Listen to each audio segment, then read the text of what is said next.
My name is Laura. I am 24 years old.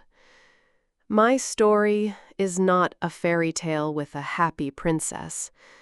My story is real. It is about love, pain, and being strong. My life was simple and happy. I worked in a small bookshop. I love books. I love the smell of old paper. I love the quiet magic of stories. And then I met Ben.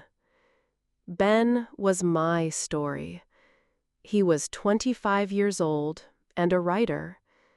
He came into my bookshop one rainy afternoon. He was looking for a special book. His smile was warm, like the sun after a long rain.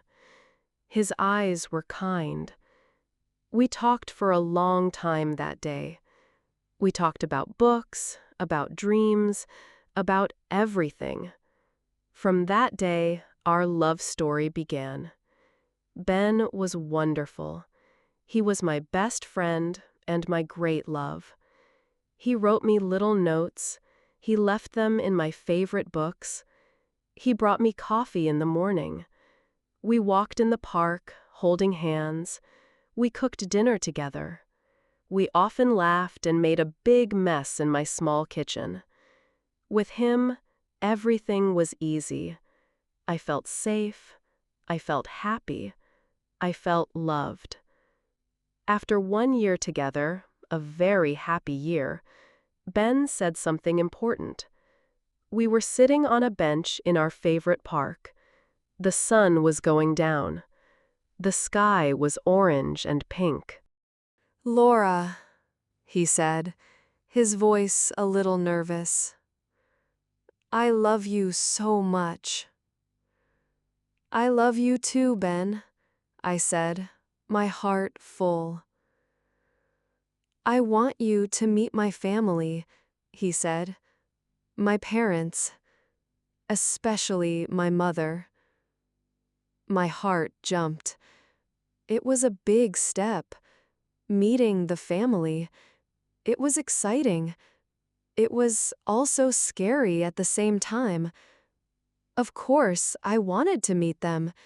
They were the people who made Ben the amazing man he was. "I would love that, Ben," I said, with a big smile. Ben smiled back, but I saw a small shadow in his eyes. It was just for a second. I did not understand it then. I was too happy. "My mother, she can be a little difficult," he said slowly. "She is very traditional. She has strong ideas about things." "Don't worry," I said, and I touched his hand. "I will be my best self.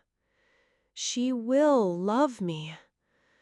I was so young and full of hope. I did not know my best would never be good enough for his mother. The next week, Ben planned the dinner. It was on a Sunday.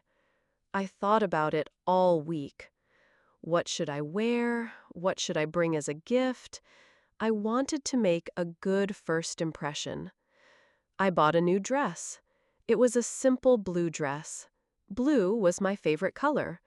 It was not too short, not too long. It was modest and pretty. I thought it was perfect.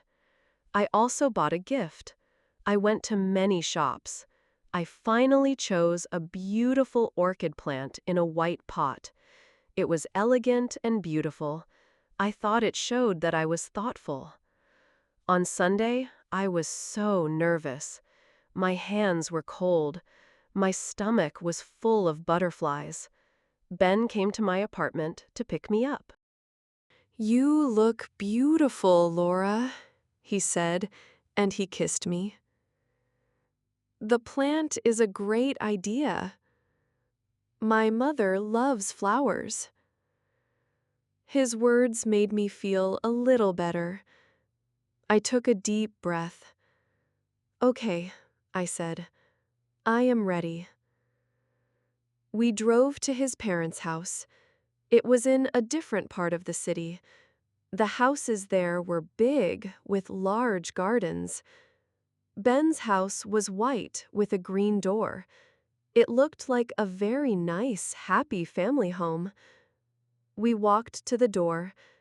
I held the orchid plant with both hands. Ben rang the doorbell. I could hear my heart beating fast. The door opened. A woman stood there. She was tall, with perfect gray hair. She was thin. She wore an expensive-looking dress, even just for a Sunday at home. Her face was serious. Her eyes were a cold, light blue. They looked at me from my shoes to my hair. I felt like a bug under a microscope. This was Mrs. Mary, Ben's mother. "Hello, Mom," Ben said. He gave her a quick hug. "Ben," she said. Her voice was as cold as her eyes. She did not smile. She looked at me again. "Mom, this is Laura," Ben said. He put his hand on my back. I tried my best to give a warm, friendly smile. "It's so wonderful to meet you, Mrs. Mary," I said. "I have heard so many lovely things about you." I held out the plant. "This is for you." She looked at the orchid. She did not take it. She just looked at it for a long moment. Finally, she said, "I don't like orchids.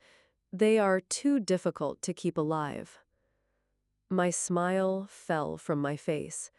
My hands, holding the plant, felt heavy. The air was thick with silence. I did not know what to say. Ben spoke, his voice quiet. "Mom, it's a beautiful gift. We can put it in the living room." He took the plant from my hands and walked inside. Mrs. Mary finally moved aside to let me in. She did not say welcome. She did not say anything. The house was beautiful inside. Everything was clean and perfect.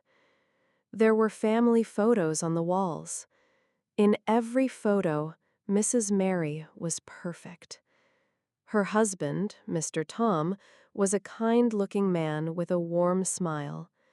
He came and shook my hand. "Hello, Laura. Welcome to our home. It's a pleasure to meet you," he said. His smile was real. I felt a little bit of relief. But Mrs. Mary was the queen of this house, and she did not want me in her castle. We sat down for dinner. The table was set with beautiful plates and silver cutlery. Mrs. Mary was a good cook. The food looked delicious, but I was not hungry anymore. My stomach was tight with stress. Mrs. Mary started asking me questions. They did not feel like questions. They felt like tests. "So, Laura," she said, cutting her chicken perfectly, "what do you do?" "I work in a bookshop," I said, trying to sound proud. "I love it. I hope to open my own little shop one day." She raised an eyebrow. "A bookshop," she repeated. The way she said it, it sounded like a very small thing. "Ben is a writer, a serious writer. He needs a partner who understands his world, the world of literature, of art." "I love literature," I said, my voice small. "That's why I work with books." She ignored my answer. "And your family, where are they from?" I told her about my family. They lived in a small town. My father was a teacher. My mother was a nurse. They were good, hard-working people. I was proud of them. Mrs. Mary just nodded slowly. I see, she said. In those 2 words, I felt all her judgment. I felt that my family was not good enough for her. My job was not good enough. I was not good enough. I looked at Ben. I needed his help. I needed him to say something, to defend me, to say, Mom, I love Laura, and her job and her family are wonderful. But Ben was quiet. He just ate his food. He looked at his plate. He looked uncomfortable, but he said nothing. His silence was the loudest sound in the room. It was a painful sound. The rest of the dinner was the same. Mrs. Mary made small, critical comments. She did not like my dress. Blue is a cold color. It doesn't suit you, she said. She did not like how I ate. You should hold your fork differently. Everything I did was wrong. I tried to be polite. I answered every question. I smiled when I wanted to cry. By the end of the night, I felt empty. I felt small and sad. On the car ride back to my apartment, I was quiet. Ben reached for my hand. I'm sorry about my mother, he said. She's just like that. She doesn't like me, Ben, I said, my voice shaking. She just needs time, he said. She needs to get to know you. I wanted to believe him. I loved him so much. So I decided to try. I decided I would win Mrs. Mary's love. For the next year, I tried everything. I really, really tried. When her birthday came, I spent a week looking for the perfect gift. I remembered she said she didn't like blue. I saw her wearing a lot of green and brown. I found a beautiful, soft cashmere scarf in a lovely forest green color. It was expensive, but I did not care. I wanted her to see that I paid attention, that I cared. We went to her birthday dinner. I gave her the box. "Happy birthday, Mrs. Mary," I said. She opened it. She looked at the green scarf. She touched it for a second. "Thank you," she said, and put it back in the box. She put the box on a side table. She never wore it. I never saw it again. Ben said, "It was a lovely gift, Laura." But he did not say anything to his mother. I tried to help her around the house. When we visited on Sundays, I would go to the kitchen after dinner. "Mrs. Mary, let me help you with the dishes," I would offer. "No, no," she always said, taking the plates from my hands. "I have my own way of doing things. You can go and sit with the men." It was not a kind offer. It was a wall. She was pushing me out. I tried to connect with her interests. Ben told me she loved gardening. Her garden was indeed beautiful. One Sunday, I arrived with special gardening gloves. I also brought some expensive rose food. I heard you love your roses, Mrs. Mary, I said cheerfully. I thought this might be helpful. She looked at the box. My roses are fine, she said. I don't use chemicals. It's organic, I said quickly. She just shrugged. Thank you. She left the box on the garden bench. It was still there when we left hours later. I praised her cooking. This cake is absolutely delicious, Mrs. Mary. You are an amazing cook. Could you perhaps share the recipe with me one day? She looked at me with a flat expression. It's an old family recipe, she said. That was the end of the conversation. An old family recipe. For an old family. And I was not part of it. Every visit was a new pain, a new rejection. She would say things in front of other family friends. She would say, Laura is a simple girl, but she has a good heart. It sounded like a compliment, but it was not.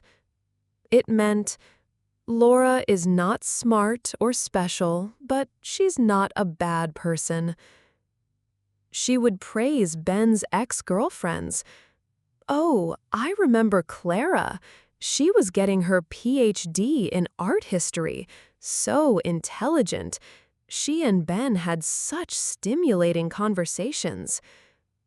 And through all of this, Ben was a ghost. He would stand next to me, but he was not with me. When his mother said something hurtful, he would look away. He would change the subject.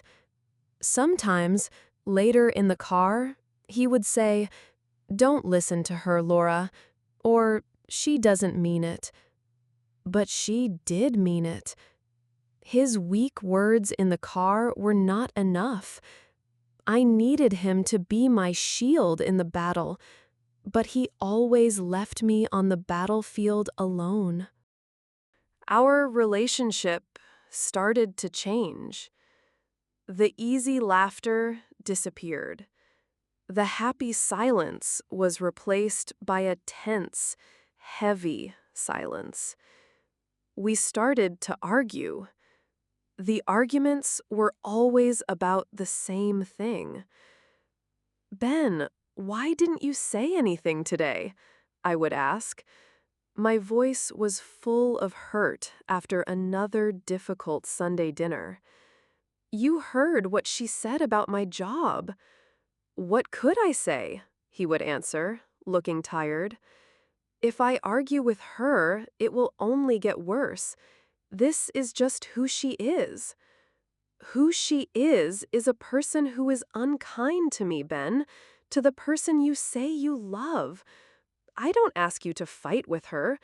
I just ask you to stand with me. You should say, Mom, that's not a nice thing to say. Please be kind to Laura. It's complicated, Laura. You don't understand. But I did understand. I understood that he was afraid of his mother. He was a 25-year-old man. He was still a little boy who didn't want to upset his mommy. His love for me was not stronger than his fear of her. This understanding was a cold, hard stone in my heart.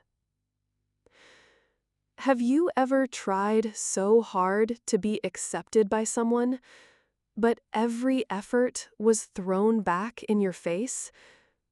It makes you feel invisible and worthless.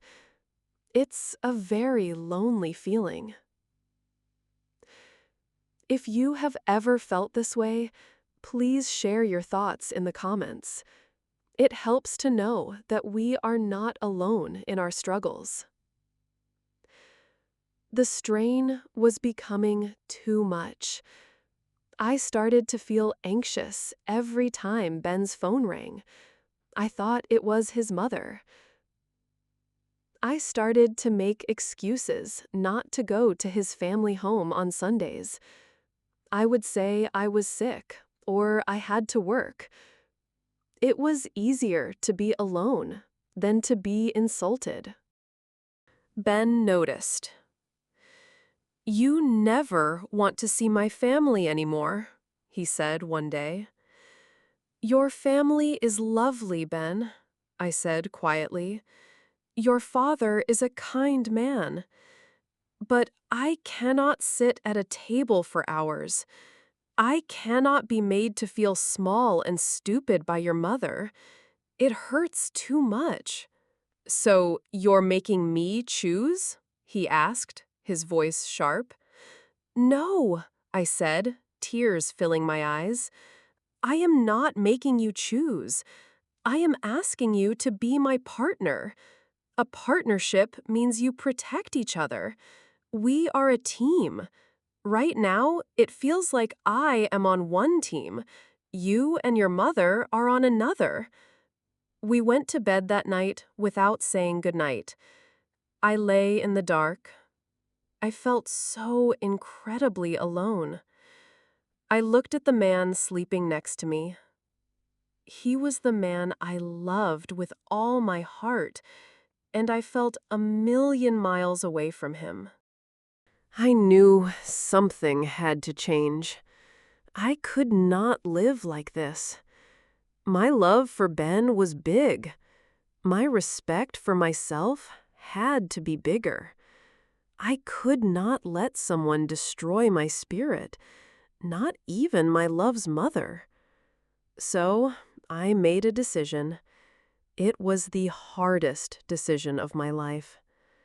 The next weekend, I asked Ben to sit down and talk. No TV, no phones, just us. My heart was pounding, but my voice was calm. I had to be calm. "Ben," I started, looking directly into his eyes, "I love you. You know I do. The past 2 years with you have been the happiest of my life, in many ways." He looked at me, confused. "I love you too, Laura. What's wrong?" "We have a problem, Ben. A very big problem. It is breaking us. It is breaking me. The problem is your mother's behavior towards me and your silence." I saw the familiar, tired look on his face.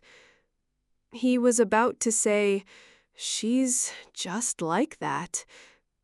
I stopped him. "No, please listen," I said firmly. "I have spent a year trying to please your mother. I have bought gifts. I have offered to help. I have complimented her. I have smiled while she insulted me. I have done everything I can to show her I am a good person. I wanted to show her that I love her son very much. And she has not shown me one single drop of kindness." I took a deep breath. "But the bigger problem, my love, is not her. It is you. You see this happen. You hear her words. And you do nothing. You let her hurt me. Your silence tells her that her behavior is okay. Your silence tells me that my feelings are not important." Tears were now streaming down my face. A man who loves a woman protects her, not with his fists, but with his words, with his strength. He makes her feel safe. Ben, you do not make me feel safe with your family. You make me feel alone. He was quiet, just looking at me. His own eyes were wet with tears. "I cannot continue like this," I said. My voice is a whisper now. "It is destroying my happiness and my self-worth. It is making me love you less, and I hate that feeling. So, I have to give you a choice. It's not a choice between me and your mother. It's a choice about what kind of man you want to be. Either you decide that we are a team, you and I, then you must speak to your mother. You must tell her, calmly and respectfully, that I am your partner. You must tell her you will not allow her to disrespect me ever again. You must be prepared to stand by that, even if she gets angry. Or, or, or, we have to say goodbye." The word goodbye hung in the air between us. It was a terrible, ugly word. Ben was crying now. "Laura, please don't do this. Don't make me do this." "I am not doing this to you, Ben," I said. My heart was breaking for him and for me. I am doing this for me. And for us. The way we are now is not love. It's just survival. I want a real partnership, or I want to be alone. Love should not feel like this. I told him to take some time to think. I packed a small bag. I went to stay with a friend for a few days. Those were the longest days of my life. I barely ate. I couldn't sleep. I hoped my phone would ring.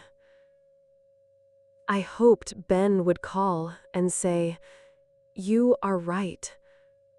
I will protect you. I will protect us." I spoke to my mother. He did call 3 days later. His voice was broken. "I can't," he said. "I can't do it, Laura. She's my mother. I tried to talk to her, but I can't." And that was it. That was the answer. My heart shattered into a million pieces. But under the pain, there was a strange, small feeling of relief. The fight was over. I had my answer. He was not the man for me. He was not strong enough to build a life with. We met one last time, in the coffee shop where we first met. We cried. We said we would always love each other. I returned his key. He gave me back the book of poems I had given him. Walking away from him was the hardest thing I have ever done. My whole body ached with sadness. For weeks, the world had no color. Food had no taste. My little apartment felt big and empty. But slowly, very slowly, I began to heal. I focused on my work at the bookshop. I spent time with my friends. I started to remember who I was without Ben. I was Laura. I was a kind person. I was a smart person. I was worthy of respect. I was worthy of a love that was strong and brave. Leaving Ben was a painful ending, but it was also a new beginning. I learned that you cannot force someone to love you or respect you. You cannot let your love for someone else make you forget to love yourself. Thank you for listening to my story. It's not full of smiles and happy endings, but it's real. And sometimes being real is the bravest thing we can be. If this story moved you, please like, comment, and share. More heartfelt and inspiring stories are on the way.